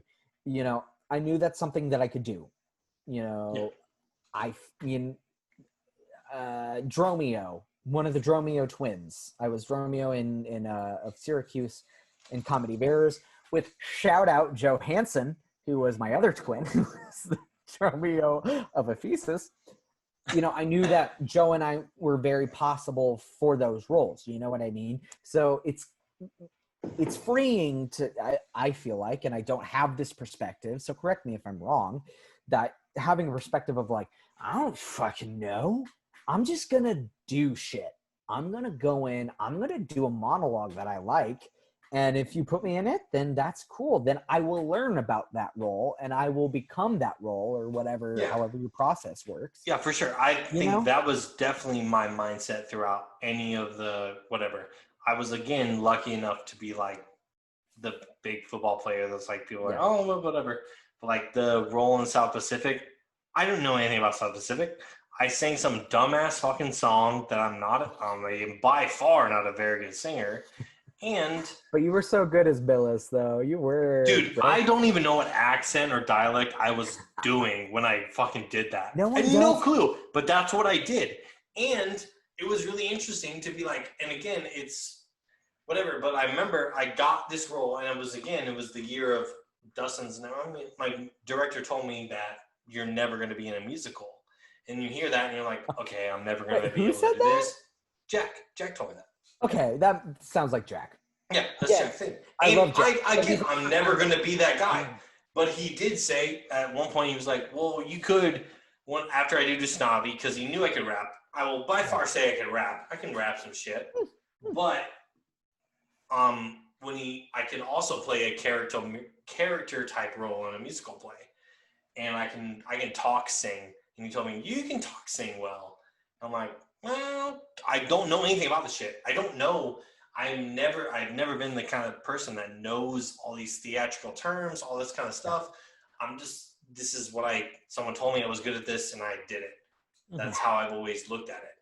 And I do this kind of stuff. And then you do this talk singing bullshit. And then I'm like, all right, South Pacific musical. But then you and Ethan came up to me and said, yeah, I did this role too. And then I was immediately discouraged because I was like, oh, shit, I'm so sorry. I did not mean don't be sorry, but it was amazing billers. Oh, thank you. For anyone who doesn't know, we did South Pacific together my freshman year, his senior year, and he was Luther Billis, and he was amazing. Because, 90% of that character is just character. You know what I mean? Oh, yeah. It's just being funny with Nothing Like a Dame doesn't have to be pretty. Yeah, and it was like, it was like when someone tried to tell me I didn't hit the notes, I was like, well, I don't think my character is supposed to hit the notes. Like, I think that's the point of the whole thing. Like, I think he's just trying to be a dipshit. But it's... For fun fact also, the year before, my senior year of high school, I played Billis in South Pacific. And then my freshman year, I got to do South Pacific again. But in a way better production. way better Luther Billis. And so it was really cool to see. No, I think you nailed that role. And here's the thing. Here's the thing about rapping and then musical talking, whatever you want to call it, is that it's all about rhythm. And obviously then you have the rhythm, right? Yeah, you have to find it. So that's something that you can boast, is that you can rhythmically talk. Yeah, it's a skill set that you can have, but it's also not a skill set that is very much presented in the Broadway type musical. True. That is very true. But we see that happen. We see that changing though with Hamilton, with In the Heights. We see it changing, and that's awesome. I mean, I remember I had friends who were like, "Rap has no place in Broadway," and I was like, "You small-minded plebeians." Yes. Like, what are you? Why are you the authority on on way. Or what the fuck I can or can't do. Yeah. Chase, you had a show very quick when you moved to the city, though, too, right? I You had had an off-Broadway show very fast. I did. Yes, I had a show at 59 or whatever it's. Oh God, Rugby show. It was a rugby show. It's called Alone It Stands, and quite honestly, it is a brilliant show. As much as I, as much as I would hate to compliment the playwright, because the playwright directed it, John Breen. Shout out to John Breen, who's not going to listen to this, but God bless you, John Breen, if you do. Yeah. Shout out, bro.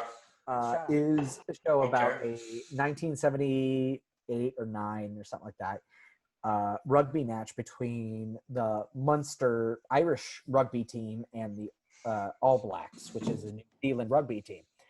And it was 6 actors playing like over 60 characters.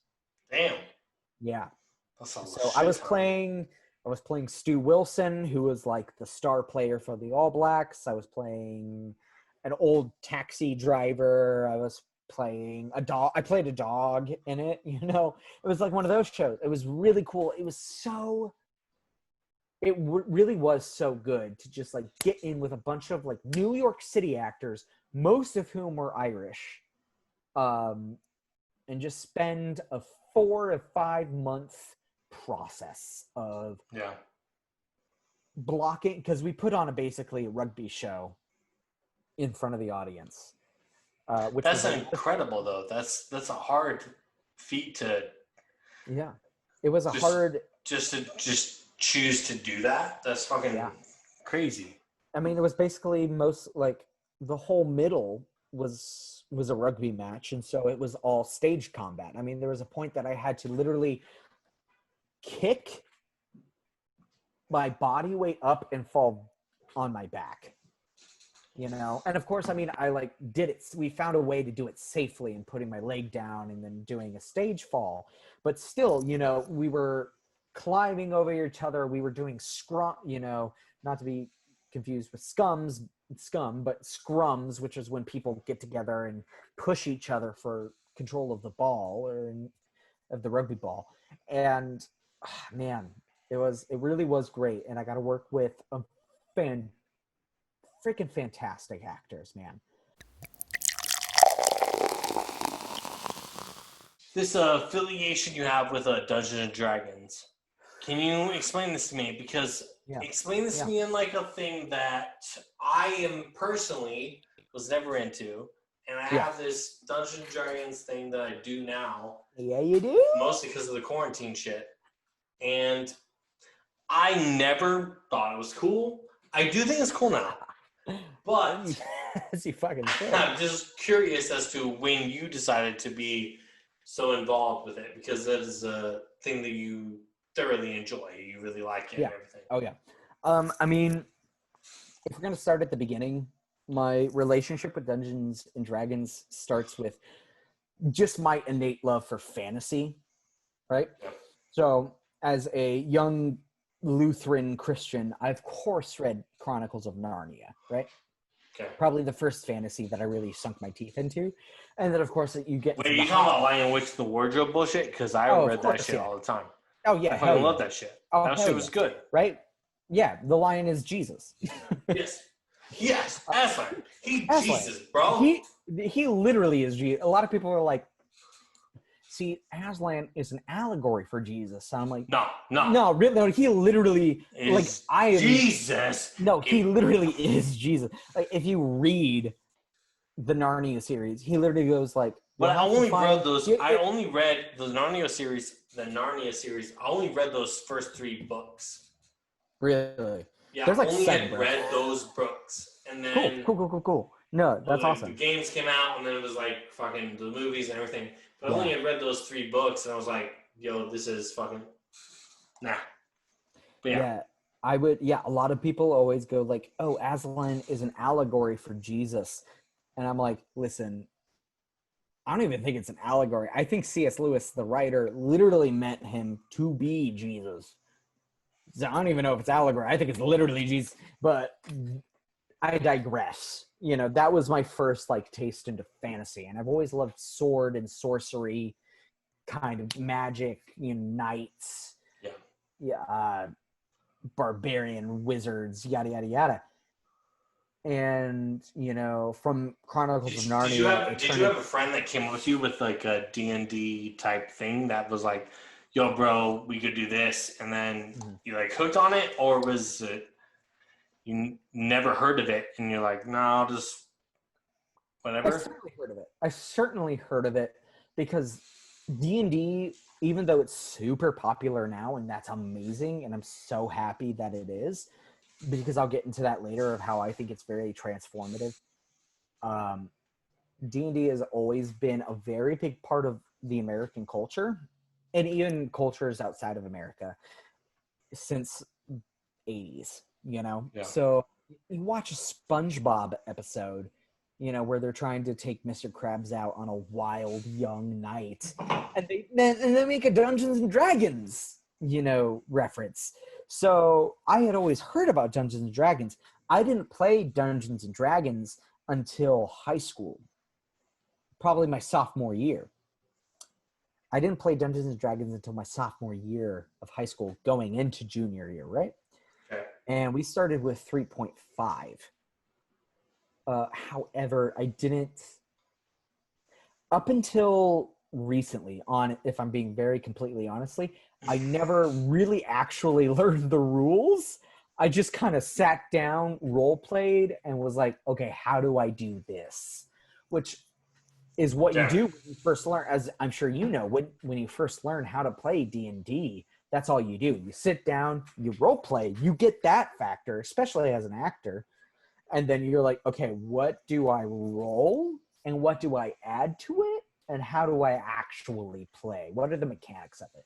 So I did that with 3.5, which is far more crunchy and far more numbers oriented as far as 5e is considered, which is the most recent version. And that's where I learned, and that's where I started playing, and that's where I started telling fantasy stories of my own. My first character was a barbarian human named Knuevan. He literally created, I don't know how the fuck I got away with this, but he created a dinghy that had crossbows attached to the oars, so it would fire every time that he rowed. I don't know at all. Like, if you put a 3.5 campaign in front of me and said like run it or like play through it, I wouldn't know because I don't remember. But I know 3.5. I would say, and we're gonna kind of get into a deep part of my life, is that I didn't really fully understand Dungeons and Dragons until I had a real true heartbreak. I didn't fully understand D&D, for me at least, until I had like an ultimate, truly devastating heartbreak. And you had felt that in your life? You had never felt that before? No. I mean, I have a pretty I'll be very honest, I have a pretty soft heart when it comes to relationships and goals and stuff like that. You know, there are a couple of relationships that I truly kind of was like, over, you know, if they were like, oh, I'm not that interested, or like kind of just shoved me off, you know, and full power to them because that's what they needed to do. Right. So that's, you know, whatever. But there was just one, and I won't get into the specifics just because I'm not in contact with this person, and therefore I have not gained their consent to really talk about the relationship over a public platform like this, that just truly broke me when we separated. It just truly, like, I was truly in a state of depression and self-loathing, just hating myself and not thinking the greatest of things, that my mental health just took a dive. Those mental health things it's rough, man. Like, when your mentality thinks one way and it's not who you are as a person, it can drive you to be very sad and hurt. It sucks. And it absolutely sucks. Yeah. It takes a while to recover from something like that. It takes a while to do that. Absolutely. And I mean, those first initial months, I didn't audition, I didn't draw, I didn't paint, I didn't write. I didn't do anything. I didn't do anything creative because it felt like my creative soul was kind of sucked out of me. Yeah. And of course, that's just all how you feel, you know what I mean? It wasn't until I decided to buy the 3 core rule books of D&D, which is the Player's Handbook, the DM's Guide, and the Monster Manual, literally the 3 books you need to play D&D, that things started healing me, right? Yeah. And I started creating my own worlds and started creating adventures, and I was playing in other campaigns where I was the hero, and I was able to work with the other heroes of the campaign to kind of work through it. And that's when I realized, I was like I get what D&D is now. I get it, because it, first and foremost, kind of the surface idea is that it provides you with escapism. Yeah. Right? Like you're escaping the world that you're in, and you're able to do something that's not what you're doing now, or like it just it brings, like what theater does, it gets your head and mindset away from everything that's happening right now. Mm-hmm. But in D&D, you can even play more to the fact of, I'm gonna be a hero, and I've never been a hero in someone's mindset, and they can think I've never been a hero, and I can play that. I'll do what I think I can, or whatever. Mm-hmm. Exactly. And I mean, it was playing in different campaigns with friends that I realized, I was like, yeah, I can, at least a very basic level, I can get away from what I'm thinking about myself and thinking about my situation. And I can just think about, what is my paladin doing? You know, like my paladin who worships this god, and we're fighting this enemy, and what are the things that I can do to defeat this enemy and save a bunch of people? And that, at the very least, is, you know, it gives you a gratification and sense of like self-worth, that you're like, oh, that's reassuring. And it's a story that I'm at least in partial control of. Now, when you play D&D, obviously a good amount of the control is given to the dice that you use, and I have my bowl of dice right here. Jesus Christ, dude. I have a lot of dice. Yeah. Not as much. Shout out to my good friend Monty Montalegre. Hey, I love Monty. Monty's bro. Oh, Monty's a great. And here's the thing, even Monty and I had a radio show back in college that was like, he would basically DM, or, you know, be the game master for a role-playing game, and I would play, and it was amazing. And he has way more dice than I do now. I fucking love that guy. He that helped you escape from certain pain that you were feeling. Yeah, it helped me really escape from pain that I was feeling, and helped me escape from thoughts that I was using against myself. You know, I was using a lot of self-hatred thoughts against me. And so playing D&D helped me get away from those. And at the very first, it was literally just like, okay, I can't think about this. I just get to play. I get to be a hero. I get to be in this fantasy land where there's elves and dwarves and gnomes and sorcerers. And that's awesome. And I love that. And then eventually it just became like, well, how can I explore my pain now? Yeah. There was eventually a stage of which I've gone through a lot of pain, and now, you know, I'm still working through it. And even now, you know, at this point of recording, I'm still working through a lot of pain. I can still look to my D&D and still what can I explore through D&D that is still fun and takes me away from pain, that's not painful itself, but I can kind of explore it. Again, this whole idea of playing D&D and finally kind of understanding what D&D does for me was born out of a terrible heartbreak from a relationship. And so, I started exploring that with my paladin character and just kind of seeing like, okay, what are the kind of relationships we're going through? And I worked through with my DM. Shout out to Ethan Ness, my DM. I will never shout out Ethan Ness on my podcast. How dare you? Ever. Ethan Ness is a gem. Ever. He's a gem. Fuck you, Ethan. But he's been so like receptive to my ideas about my paladin character, whose name is Kane. And like he's been receptive about the ideas. And honestly, a lot of that character, originally that character was born out of questioning of faith, because a paladin is a holy warrior. He's a warrior that's dedicated to a certain faith or god. And originally the idea was like he's troubled with his faith. And then it suddenly became that he's troubled with relationships, and like, he swoons one girl, but then like there's another, and then, and stuff like that. I'm not saying that reflects exactly what's happening to me or what has happened to me or that he is me, but it is a good surrogate into a way that I can explore what has caused me pain and what has caused me, mental depravity and hardship. And also that's really powerful, man. Like that you can do like what everyone else is saying is a game, and you're using that game to something to move you past one of the toughest things that any person can ever go through. Yeah. Like heartbreak is one of the hardest things that anyone can deal with or try to persevere through. Like it sucks.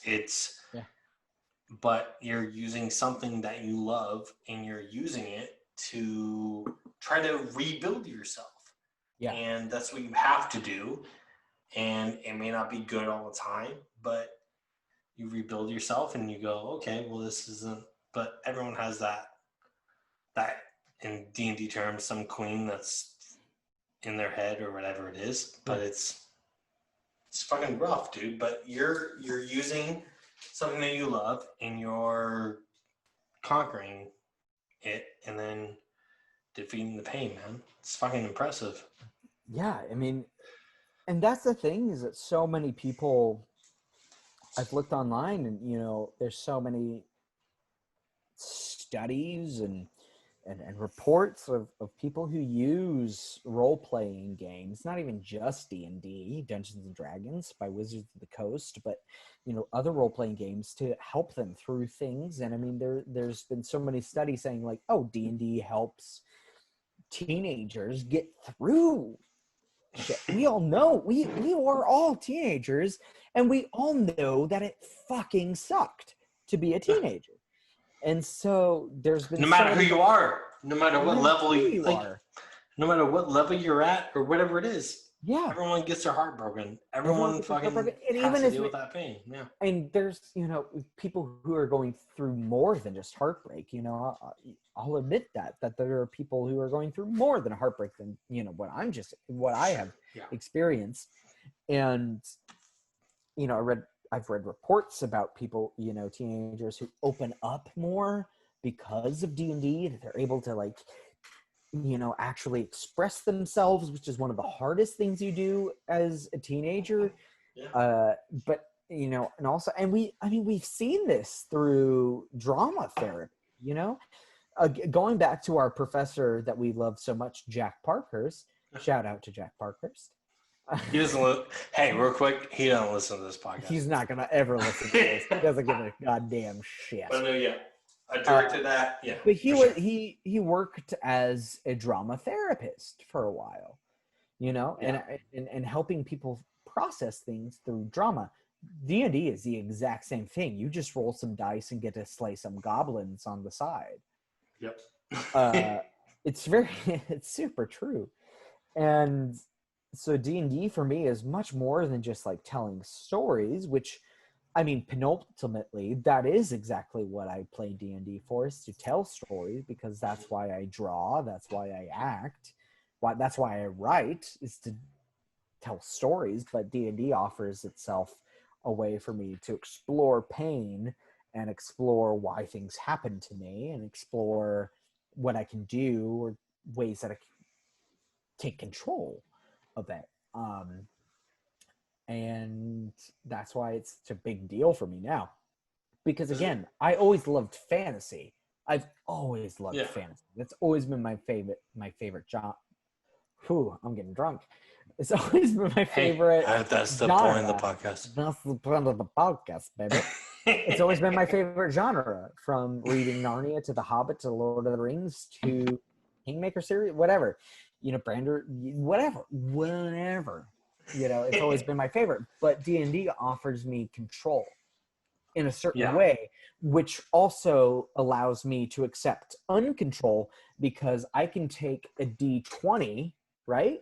Which is the die that you use most, and I get a 4. I get a literal 4. Like, I don't get to control that. And then maybe in something like strength, and I get a +4, and that's 8, but that's still not good enough. It still gives you control, but also it just lets you remember that you're still not in control of everything. That's okay. It's fascinating to me that you have held on to this kind of game that I always used to make fun of and just like, what the fuck are we doing, or anything like that. It's amazing to me that like you have found comfort in something, and it has derived some of your, like, you're playing fantasies and everything like that. I never thought of it to that extent, I guess. Like, I'll play fantasies of it like, oh, I like to throw swords. But like, it's fucking, you know, it's a whole that's other all thing. you need. Sometimes all you need is Aragorn slaying orcs. And that's all you need. And that's so cool. But when that's like, totally fine. You're using it as a thing to go through emotional pain, which is something that I never thought of ever. And that's fucking powerful. Yeah. It just I guess it helps in a way, and then in just ways it helps though. you accept things, you know, because again, not everything's in your control. And so D&D helps you be like, well, that's not in my control, but there are certain things that are in my control. Yeah. And I'll just rely on those and say, well, those things I can control, but I can control this. It's time for Rapid Shots. Are you ready? Yeah, I'm so fucking ready, dude. Are you ready? Okay. I got my man bun up, man. Oh, I do. I love the man bun. The man bun's fucking awesome. Here's the thing before we start. I just want to let everyone know I've used quarantine to try to get sexier. You're sexier. Thank you. I appreciate it. That's all I got. That's all my ear piercing, for anyone. I got an ear piercing, like trying to get sexier during quarantine. Everyone like Chase. He's a sexy beast, and just telling me two sexy boys. Here's the thing. It's just two sexy boys trying to have a conversation. Two sexy boys that I already drank a bottle of wine that I barely knew that I drank. This is the rest of my wine, so yes, sir. We're getting to it, bro. This Rapid Shots with Chase Knuevan. All right, Chase Guthrie Knuevan, mind you. That's my middle name. If you ever disrespect me like that ever again. How did I disrespect it? You disrespected me for not adding. On my resume, on my acting resume, it says Chase Guthrie Knuevan. So, well, I ain't a professional motherfucker. I'm in Nebraska, and I'm going off last names. Okay. Anyway, all right, Chase, are you ready for Rapid Shots? More ready than you can ever imagine. It's time for Rapid Shots. Would you rather be eaten by a shark or an alligator? Alligator, just simply because of Miles' alligator gump man impression. That's it. That's all it is. What's your last meal you would ever eat? Honestly, probably a hamburger, like a deluxe hamburger, cheese, bacon, onions, pickles, ketchup, mustard, mayo, chipotle mayo, separate from the mayo, and a side of crinkle cut fries. No, not crinkle cut. Is this all in Nebraska? Waffle fries. It depends on where I'm convicted, right? You're convicted in Wichita, Kansas. That's where you're Wichita? Yeah. Wichita. Fuck Wichita. Yeah, waffle fries, no matter what. Waffle fries. All right, but okay. Superior fry. All right. You can only play one acting role for the rest of your life. What role is it? Oh fuck! I'm gonna do shit on me. I'm gonna do Falstaff from the Henriade. Falstaff. I thought you would pick Don Quixote. I thought you were going to pick Don Quixote. Ooh, damn it. Shit. I thought you would have picked that. I was like, that's like... I do want to... I love Don Quixote. You know that I love Don Quixote. I know you love Don Quixote. I've written a play about Don Quixote in the modern day. But as much as I love Don Quixote, I know I'm more fit for Falstaff when I'm older. So Falstaff and the Henriade. Okay. Office or Parks and Rec? Office.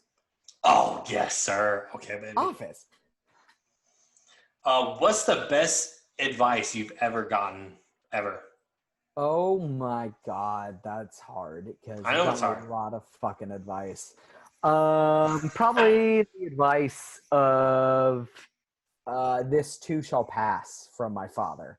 That's what he always says for anything, honestly. And as much as that kind of seems like, oh, well, he just busts that out for anything, it is always like nice to know, well, yeah, this too shall pass. Like it will always pass, no matter what. No matter what, it will pass. And that doesn't mean that the pain will ease always, but you know that it will pass. Anyways. All right. Okay. That was good. I finished a bottle of wine. All right. Give me three role models in your life right now. Christine Clutton, my sister who owns a coffee business. Louise Knuevan, who owns her own fashion and jewelry boutique. And Joan Cordy, who is an excellent actress. And I feel like I correlate with her because she has always played like mothers and stuff like that in her younger years, and then now has like grown into her type. And that's always been me. I've always played older people, and now I kind of just have to wait to grow into my type. But okay, smart motherfucker. All right, what's the weirdest thing you ever done when you're drunk? I've stolen 2 Guinness glasses from characters in NYC, and I will never go back to characters NYC because I've stolen 2 Guinness glasses. I'm drinking a lot of beers. I'm drinking a lot of drinks at that bar. I've completely vomited in front of the establishment because I was having a real rough night one night. So yeah. Okay. All right. Give me a celebrity impression right now. Hey ho there, neighbor. I'm Kermit the Frog, and it's not easy being green. It's not that easy being green. That's good. That's really good. Yeah, motherfucker. What do you think I was gonna bust out? Yo, Miss Piggy's waiting in the other room, buck naked for me. What are you doing?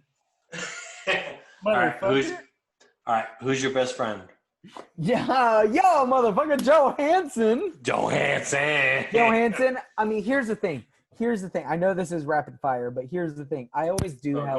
Go, bro. I'm the kind of dude who does have a lot of great best friends. So I'm gonna say Joe Hansen, Liz Fickthorne, Henry Raber, Ashley Kincaid because she's married.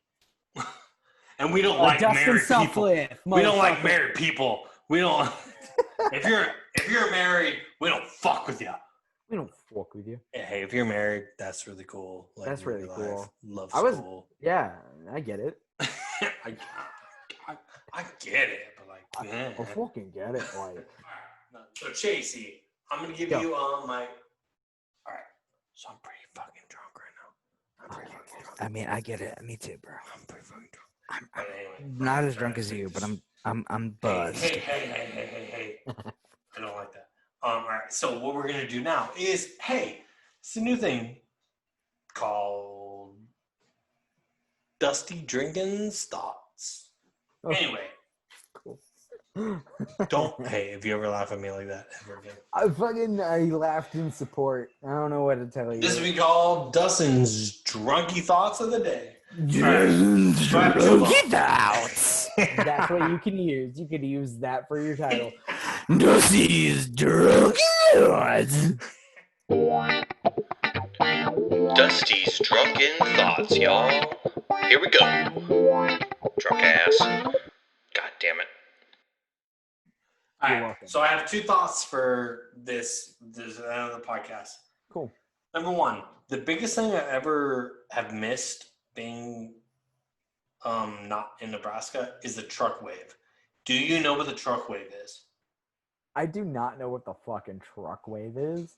It's literally simply, it started with, if you have a pickup truck Okay. and you drive past a pickup truck, Yeah. you just do a fucking, That's right, any so car, Dustin. No, stop. I'm not done with my fucking, no, I'm not done with my explanation, asshole. That's any car. Any car in the Midwest, if you're in your own neighborhood, you give a wave. I have a Honda Civic, and I give a wave to a fucking Ford 150 or whatever the shit it is.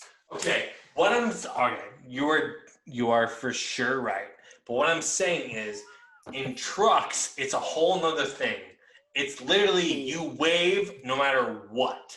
You literally let them. You take a right turn that gives them more space into a fucking. You give them a fucking two finger. So here's the thing: is it's a two finger thing. A truck wave is a two finger. Whatever.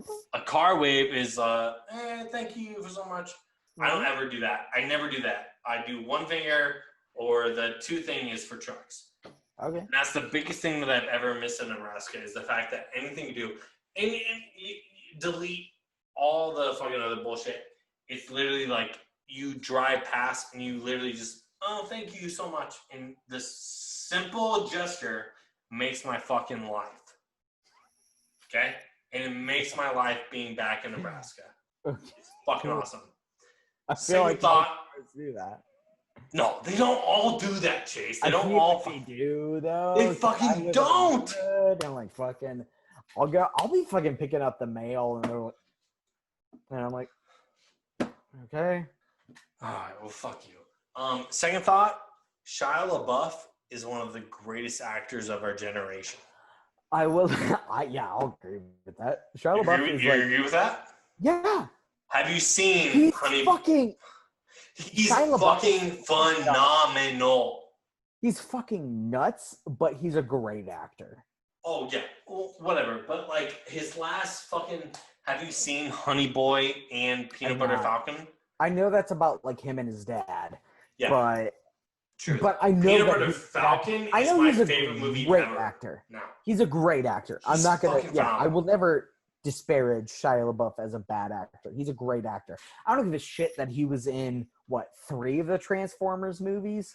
Those Transformers movies were good because they were good because he was in it. And yes. That's what I'll put. I mean, well, that and like Optimus Prime. But no, like here's the thing. I understand because I've seen Lawless. You've seen Lawless. He's a very good actor. He's a very good actor. He's fucking great. Dude, you see him in Fury? Very good actor. He's just kind of gone off the deep end of a human being. He did go on the deep end, but he also... That's okay. I think he is... I will make the strong statement of he is one of the top 5 actors in our generation right now. He is fucking phenomenal. Like, put him in... I don't know. If you put him as, like, Happy or Biff in Death of a Salesman... I don't know what. Oh God! That's the first fucking kill that shit. Kill it. That's just that's the play that comes to mind because I compare that to the American Hamlet. Maybe that's because I played Billy Roman. Yeah. That's totally fine if it is, but he would kill it. Yes. He was in he was in Broadway. He was on Broadway in a play called Orphans, which was really good. But apparently, he also he terrified Alec Baldwin, who was also in that. Yeah, I mean, yeah. 'Cause he's There's a level, here's the but thing. also I will say the dudes- Shia LaBeouf is also super crazy, he might be, but but also a top tier actor. yeah, for sure. Okay, so this is the Drinks on Dusty episode. Chase, do you have anything you want to plug in this? Listen, I will play. If you can follow me on Instagram at Chase Guthrie K. That's my acting. Yes, sir. That's my main profile. If you want to see my drawings and artwork, go to CGK_draws_shit. CGK draws shit with underscores. Badass drawing. Yeah, come see my drawings. I just got Photoshop and I'm experimenting with that. So come along with the journey. Dudes, if you can pick up a player's manual and find a group that will bring you into their D&D enclave, please do it. D&D is literally the thing that saved my life. So literally do it. Plug D&D. Other than that, listen to Drinks on Dusty, listen to that D&D Energy podcast. Boom. Hey, boom. Aaron will be very happy about that. Dude, I love Aaron. I'm in a campaign with Aaron right now, and he's the coolest dude I've ever met. Oh, dude, he's the best. Yeah. All right. Thank you guys so much for listening to the second episode of the Drinks on Dusty podcast. This is Chase Knuevan, one of my good friends. Chase Guthrie Knuevan. Middle name. He wants to tell his middle name's That's Guthrie. what I use. His middle name's Guthrie. If you ever embarrass me like that ever again, I will embarrass you at any chance I can. Thank y'all for listening. Hope you guys enjoy it. Chase, love you, brother. I love you, brother. Peace out. Boom. Peace.